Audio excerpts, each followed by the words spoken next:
భూమి చరణ్ల పెళ్లి జరుగుతూ ఉంటుంది. ఇద్దరు కూడా పెళ్లి పీటలపై కూర్చొని ఉంటారు. శరత్చంద్ర, నక్షత్ర, అపూర్వ అయితే ఇక ఆ పెళ్లి చూస్తూ చాలా సంతోషపడుతూ ఉంటారు. అయితే గగన్ ఆఫీస్‌కి వెళ్ళకుండా పెళ్లి చూడటానికి పెళ్లి మండపం దగ్గరికి వస్తారు. అయితే ఎవరికంట పడకుండా దూరం నుంచి చరణ్ భూమిని చూసుకొని చాలా సంతోషపడుతూ ఉంటాడు. మరోవైపు బాధపడుతూ కూడా ఉంటాడు.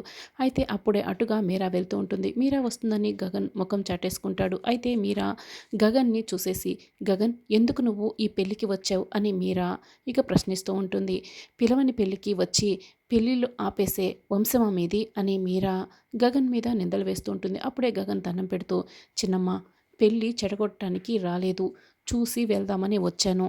నేను వదులుకున్న అమ్మాయిని పెళ్లి చేసుకోవడం కోసం రాలేదు చిన్నమ్మ. నా తమ్ముని పెళ్లి కోసం వచ్చాను. చూద్దామని వచ్చాను అని గగన్ చెప్తూ ఉంటాడు. ఇక మీరా అయితే ఏమీ మాట్లాడలేకపోతుంది. బాబు, మాంగళ్యధారణ కానివ్వు అని పంతులు గారు చెప్తారు. చరణ్ మంగళసూత్రం తీసుకుంటాడు. భూమి అది చూసి ఇంకా ఎక్కువగా బాధపడుతూ ఏడుస్తుంటుంది. గగన్ ఇదంతా దూరం నుంచి చూస్తూ ఒకవైపు చెర్రి పెళ్లి అని, మరోవైపు ప్రేమించిన అమ్మాయి పెళ్లి పూర్తయిపోతుందని బాధపడుతూ ఉంటాడు.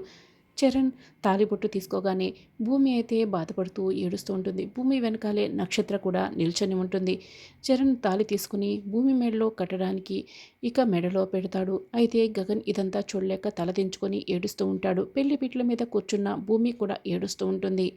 మరి చెర్రీ భూమి మెడలో తాళి కడుతున్నట్లు నటిస్తూ నక్షత్ర మెడలో తాళి కడతాడా అన్నది రానున్న ఎపిసోడ్లో తెలుసుకుందాం.